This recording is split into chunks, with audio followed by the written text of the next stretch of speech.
is Appetite for Distortion.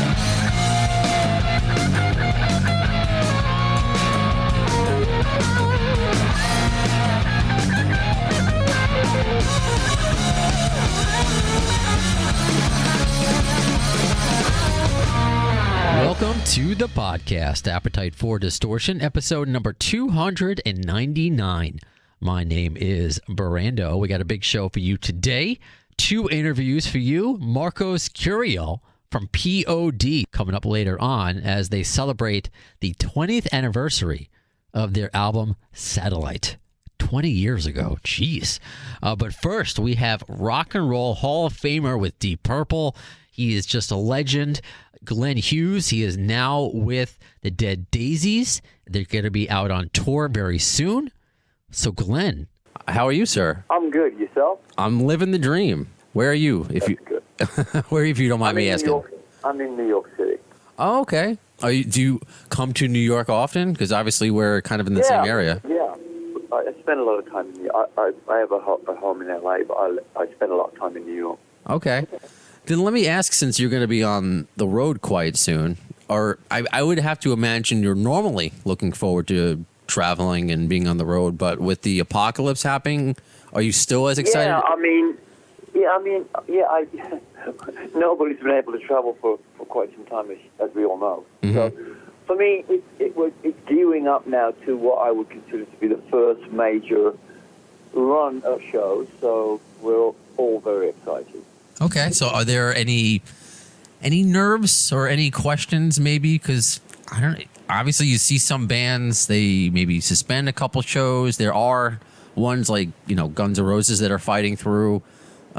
Just curious, like about COVID protocols, and if you have any trepidation, just because it's a different world right now. It is. It's the only problem. It's not a problem. The only situation we have is that we can't mingle with anyone. As you know, the bubble is tight. So for us to go outside the bubble would be ridiculous. So we have to, follow guidelines, if you will, and take care of one another. So that's the only difficult thing facing us right now is we can't actually mingle too much with anyone. So, but in general, other than that, we're excited about starting again. All right, cool. So it doesn't affect your pre-show ritual at all? Do you have a pre-show ritual to get ready? No, I mean, they not really. I mean, it's just a warm up. We have a sound check, and I think we're basically using the two of us as dressing room. So, I mean, I don't know. Okay. We just basically go on stage and just rock, really. I like that. What about you personally? My pre-show warm-up is the warming of the voice, which is imperative for me. How long does that take you? What's your ritual like? 45 minutes of warming the voice up. It's what I do every day. What I've been doing for quite some time. It really helps me warm the voice, because I've got a voice that needs to be warmed up, so it's impossible for me to just walk out there and sing warm up. Sure, absolutely. When was the last time you were with? Because I know the Dead Daisies, they have some consistent personnel, but sometimes there are certain members that go in and out. How long have you been friends with the current lineup of the Dead Daisies, with the guys? I know Doug Aldrich played him. Actually, I've known Doug for 25 years. Doug also played in my solo band in 2015, and he joined the Daisies in 2016. I joined the Dead Daisies in the summer of 2019. Yeah, so it was kind of recent. What made that decision for someone who's as accomplished as you? Really, like you could sit back and just rest on your laurels, but you just want to go out and have fun and rock out. I had just done a 3-year world tour of my music with Deep Purple. It was a successful tour, and when they asked me if I'd like to come on board, this is pre-pandemic, of course, I said to myself, this would be an interesting scenario for me to to just step aside from my own thing and be in a band again. I haven't been, funny enough, I haven't been in that many bands in my career. So I decided I would go with the guys and see how it worked, and we prepared the Holy Ground album in the summer of 2019, and we went to France in November of 2019 and made the album, and it turned out fantastic. So I think I made the right decision. Yeah, absolutely. I mean, the Dead Daisies' last record did extremely well. So that's interesting. Is there a different maybe approach or a different feeling to being a part of a band as opposed to when you're the guy? Is it maybe less pressure, or more of like a family atmosphere?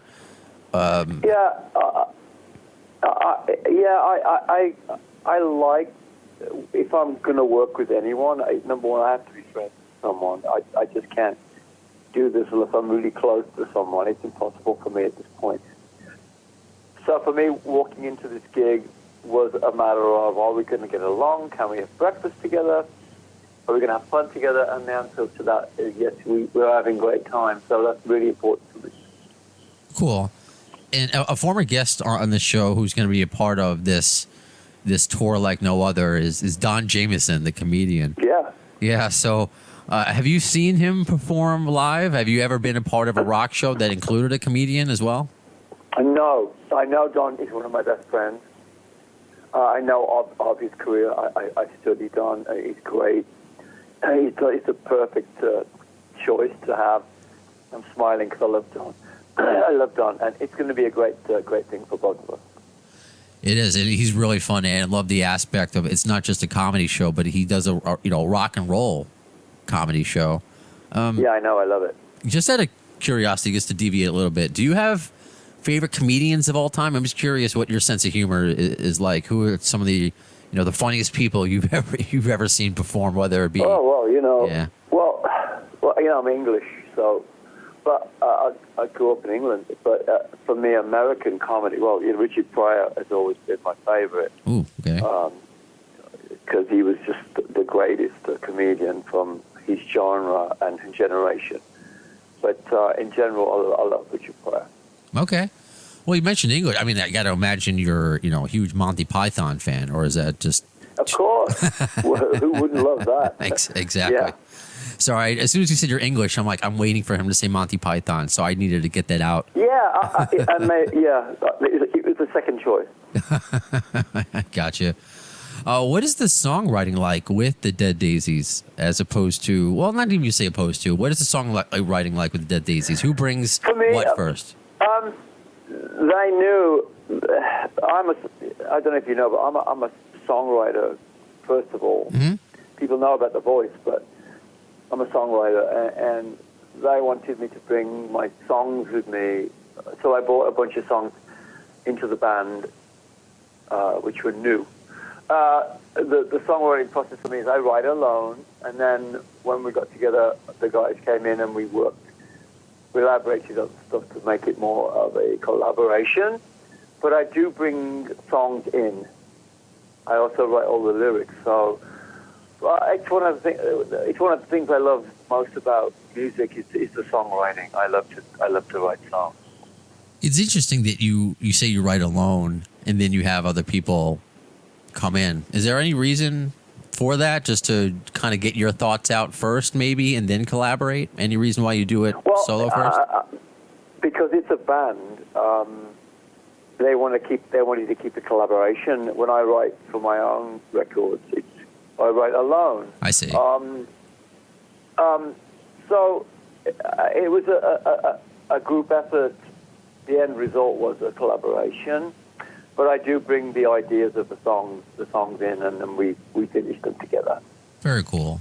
Well, speaking of collaboration, you may have noticed the name of the podcast, Appetite for Distortion, where it's a Guns N' Roses theme. Everyone and their mother has a rock podcast. I try to be a little different. So I know you've collaborated with some of the GN'R folk. The one that's coming out in my head right now, the Kings of Chaos. When you played with that band with Duff McKagan. So I'm curious. Sure. What Guns N' Roses connections do you have in addition to Duff? What I call the 6 degrees of GN'R bacon instead of Kevin Bacon, or you know what I mean. Well, I got a story for you. Not many people, I don't tell this story often. Okay. But I was in Black Sabbath for a short while in 1986. Mm-hmm. And my security guy, come bodyguard, some guy that worked for me, named Doug Goldstein, later went on to manage Guns N' Roses. Mm-hmm. I'm friendly with him, actually. Yeah. So, I met the Guns in '86, but I've known the guys forever. Of course, Duff and Slash and Matt and Gilby are very, very close friends. It's funny. I haven't gotten to that part. I'm actually helping Doug Goldstein work on his autobiography currently. I've been doing that this year, and he's mentioned you. But nothing. We haven't gotten to the Black Sabbath stories yet, so I don't know all the behind the scenes stuff yet. Yeah, just so you know, just so you know, Doug was wonderful, and he is still wonderful. I love Doug. We used to touch base last week, actually. I miss him. I miss seeing him and sharing stuff with him. But Doug was very, very helpful to me in 1986. Let me tell you, very, very helpful. I like that. I think that what he alluded to, and I haven't gotten to the whole story yet with him, is just what we talk about a lot on this podcast. In addition to the GN'R, is mental health and addiction and recovery. And I know Doug is helped out some people he's worked with. Let me tell you, he really helped me. Well, that's great to hear. I mean, is there anything if you're not comfortable sharing, is there anything specific that maybe Doug did for you? No, for me, the mid-'80s was a period of the fast lane, if you will. And Doug really helped me keep me stable and keep me, together in a period of my life where I was. Shortly after that, I got sober. So Doug was with me through a dark period, if you will, as he's been through with many others. Yeah. But no, Doug was very, very helpful to me. Very, very, very helpful. Well, that's great to hear. Any other 6 degrees of? I know you mentioned some of the people that you're friendly with, but any cool, any cool stories playing with Duff or Gilby? Is there a certain Guns N' Roses song that you like playing, you like singing more than the others? When I play with them, it's get asked to play these songs. They're sort of in my head, So it's not that difficult. It's just fun playing these songs with my friends. They're my friends, So it's always a fun moment for me for them to let me express myself with their songs. What about vocally though? Is there like a certain Axl song you feel that you can cover pretty well? Because obviously you have different styles of singing, but I'm just curious if you have the most fun. Is there a certain song you have the most fun singing and playing along with them? Well, Axl is a distinctive, one-of-a-kind vocalist. I'm a different singer to Axl, but it's got a blues element to it. Axl, funny enough, it's got a blues element to his voice. So it's fun to sing the songs. I think you should be mine's a great song. I mean, it's fun to sing. That's a great one. You Could Be Mine. Absolutely. So I know I don't have you here forever, and I appreciate the time that you're giving me. Some people are excited to hear from you, my listeners. So this is a question from Dirk from Germany, and I know we recently spoke about Black Sabbath. So his question is, Tony Iommi doesn't really tell much about that time period in his book. I would love to hear some stories about the recording of Seventh Star and Fused. Yeah. So do you have any stories about that, any of those albums? Yeah. The story is this. When Tony called me originally, that album was supposed to be sung by myself, Ronnie Dio, and Rob Halford, 3 of us. Wow. I was the first singer to go down to the studio in Hollywood to sing.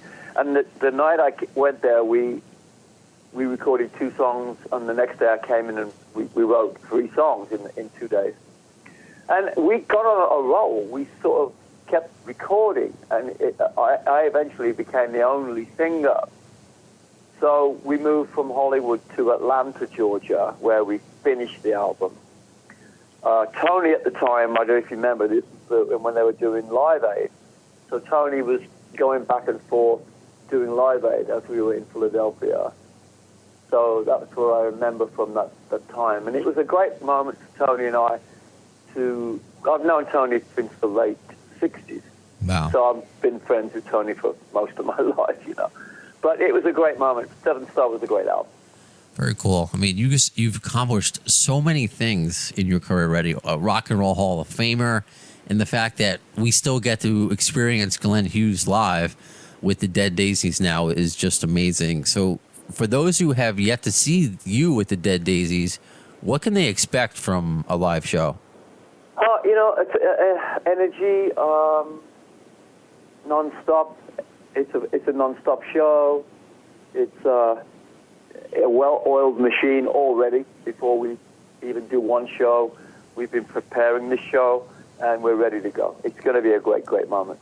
Right on. And anything else in the future? I mean, you're a busy guy. What else can we expect from Glenn Hughes, whether it's with the Dead Daisies or solo? You know, Brandon, it's going to be a busy year, the next year for me. We are planning in an uncertain time to plan, but we are planning going out all of next year across the USA again, into Europe, into Asia, into South America. And so we're doing a global tour, and we want to see as many people as possible, and we want to play to as many people as humanly possible.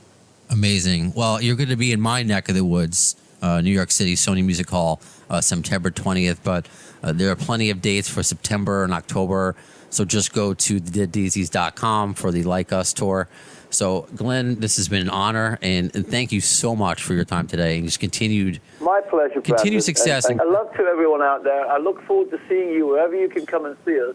We look forward to seeing you. You got it. Thank you so much, Glenn. You take care. Thank you, Brennan. Thank you so much. Too cool. I told Doug Goldstein what Glenn had to say about him, and that made him feel good. That did.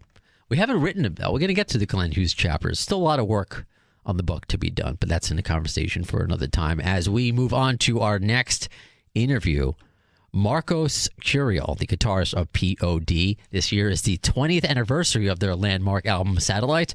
They have a anniversary edition, and there are new tour dates in your area. Hey, Marcos. Brandon, good morning or afternoon, wherever you're located. It's still the morning where I'm at. I'm in New York City. What about you? Where are you located, if you don't mind me asking? You know what? I'm in a tour bus, and I'm looking out the side of the highway here. I'm somewhere on the East Coast. I couldn't tell you somewhere exactly where. somewhere along the coast. Rutherford 16 exit 16W. That's all I see. Oh, awesome. Well, I appreciate you taking time out for me on the tour bus, and obviously so we can get right into it, you know, because you're celebrating 20 years of the album Satellite. So I don't know if I should admit this to you, Marco. I was a freshman in college when this came out. So I was 18. So, I mean, I'm 30. I just turned 38. So does it feel, because it feels like yesterday to me. How does it feel 20 years of Satellite to you? Same thing, man. I mean, I never go too far ahead because, you know, life's precious. You live one day at a time. But when you get to something like this, you're like, wow. And then you look back, you're like, that went really fast. You know, you sit back and go, 20 years like that, you know, and it's definitely a celebration. I love that word because we are definitely celebrating a record that is pivotal in our careers. I like to call it the Back in Black record, the P.O.D. Back in Black record. And I don't mean that in the sense of it's the same. It's just that's how pivotal that record was for AC/DC. That this record is that pivotal for us. You know what I mean? In our career. Yeah, because obviously AC/DC had a career beforehand, and I know there was a changing of the guard for lead singer, but with you guys, this was your fourth record, I believe, Satellite. So it took some time for you to really explode. Did you know that? Did you think that making that album that it was going to be, you know, the way it became? I mean, I don't think you would think, 20 years from now I'm going to be talking to Brandon about this. I'm saying, did you think it would be as successful as it would be? No, man, you can't. I mean, if that was the case, if I knew the future, I'd be going to every casino and playing at Lotto. Right?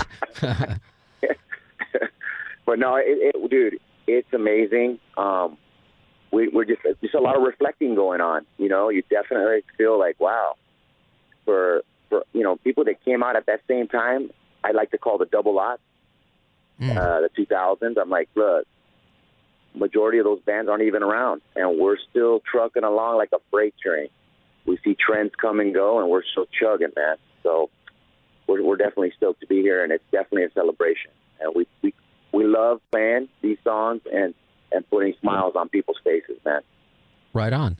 So is there anything about the album recording process of Satellite, anything that you remember specifically? Was it difficult? Was it easy? And, perhaps a fun story, maybe like something that happened by accident that worked out?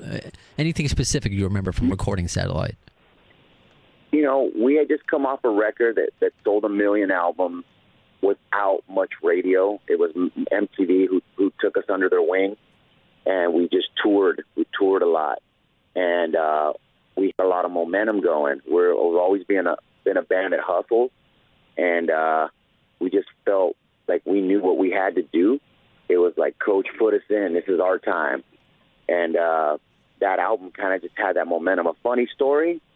I won't list it. I won't say any names, but okay, we were playing a couple tunes for a couple of big wigs at the label, and one of the bigger songs, Boom or Youth of the Nation, I can't remember which one exactly. The head of the label came in at the time, was like, "Hey, by the way, was like, can we change this here to make it sound a little more like that song?" Because at the time, Crazy Town's Butterfly was huge. Yeah. And they're like, "Can we make it sound more like that?" Nothing against those guys. That was an awesome song. But I was like, no. And my producer was like, "Don't say a word." Because I was like, that's an insult. Like, what's he doing? Like, you know what I mean? Yeah. And so he said he wasn't feeling it. So we didn't change anything. And it ended up being a mega hit. And, of course, he's the guy claiming that, he's a big wig. I'm the reason why this is so big. You know what I mean? And it was just a funny story because we're like, this guy wanted to change it to sound more like this. And I think it was Boom. But I was like, how are you going to make Boom sound like that? They're two completely different songs. Yeah. So we always laugh about that story all the time, man. That's funny. That crazy. I mean, there was the song. Wow, you're really bringing back their memories for me. It was a one-hit wonder. You guys may not be still touring if you went that route. So obviously you made the right decision there. I know I don't have you here forever, and you may have noticed the name of the podcast, Appetite for Distortion. So I always look for what I call 6 degrees of GN'R Bacon, if you're familiar with that Kevin Bacon, 6 degrees of Kevin Bacon. So do you have any Guns N' Roses connections? Perhaps if you've seen any, have you seen them in concert? Are you friends with any of the guys? I'm just curious if there are any 6 degrees of GN'R Bacon with you or P.O.D.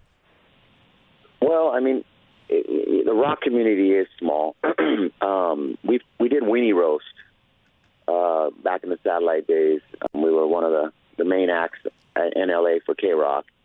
And I remember we were jamming, and I look over to the right, and I'm stage right, and I see the big old top hat, and my text all, "Hey, dude, Slash is checking you guys out." And I turned over, and I was like, oh, my goodness, right? That's awesome, right? So that's one of the connections. The other one is I end up at a party many years later, and Slash is there. And I think I said the stupidest thing ever because I knew, because he had told me, I love your guys' stuff. You guys are awesome. I love what you guys do. And this was back then. So I saw him a few years later at I want to say a Virgin party in L.A. And I go, "Hey, man, what's up?" P.O.D. He goes, "Hey, bro." And he goes, I was so enamored with the moment that he's all, "I love your guys' stuff." He said it again. And I go, "I know, bro." And then I turned around and someone like distracted him, started talking to him. And I go, "Oh, man, I hope that didn't come off wrong. Like, I know. I wasn't meaning it like that." And it's one of those moments where he probably doesn't care, doesn't remember. But I was like, I hope he didn't take it like I was like being like an a-hole, ignorant. Like, I know, bro. I know you do. You know what I mean? Yeah, I do. That's really funny. It's a stupid little quirky thing, but hopefully that kind of answers that question. No, it does. I think that's really funny, and it shows the human side of you, the fan side of you. And I'm sure, Slash may not remember, but you remember that. It's something to take with you. So I hope you get to meet him again. And, is he? No, let me ask this then. Is he one of? You've kind of already answered it. One of your influences? Like, who would be your guitar influences that kind of got you off the ground? Well, I think a lot of most guitar players' influences are definitely the Jimmys, both of them, True. Hendrix and Page, and you can definitely hear the Page influence in his playing. But he's definitely more of a raw, like, dry wall guy, distortion guy. I lean more towards, like, the delay, but I love all of it, like a David Gilmour or from Pink Floyd or The Edge from U2,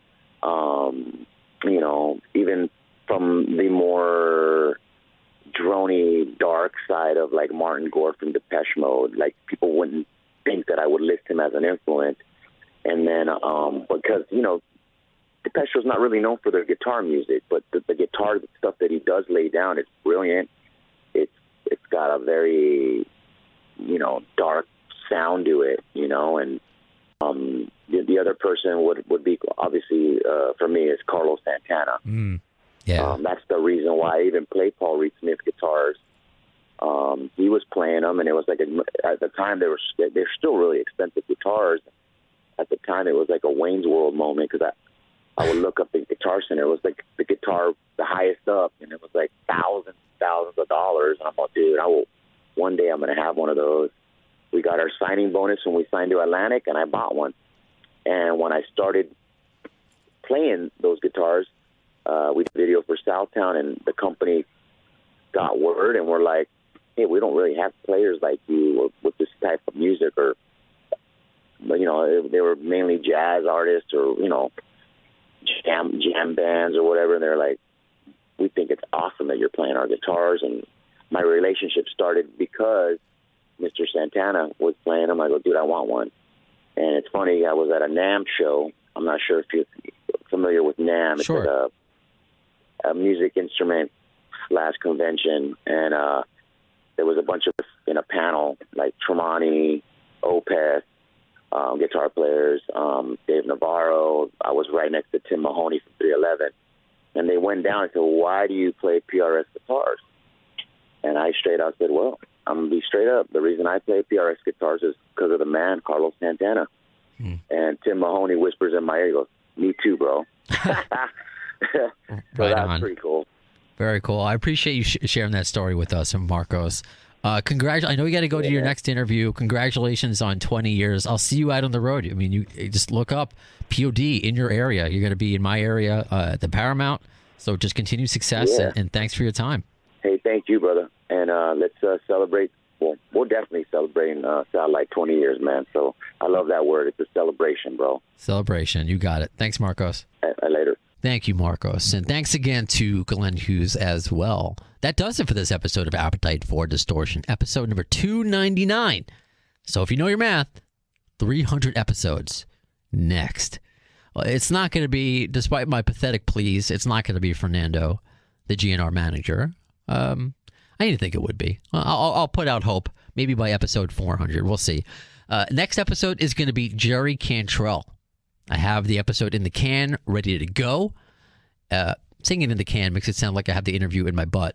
In the can is radio speak, meaning it's saved.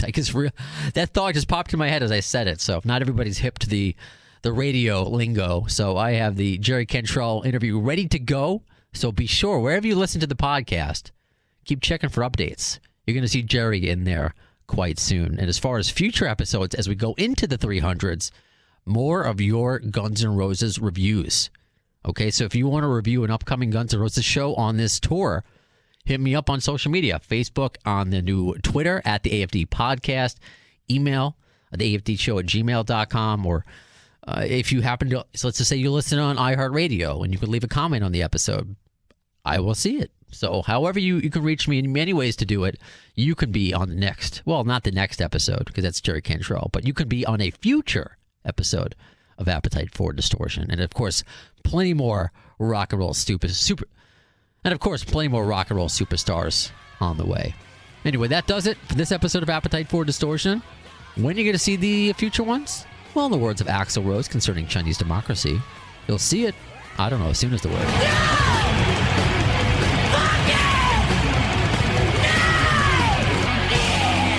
Thanks to the lame ass security, I'm going home.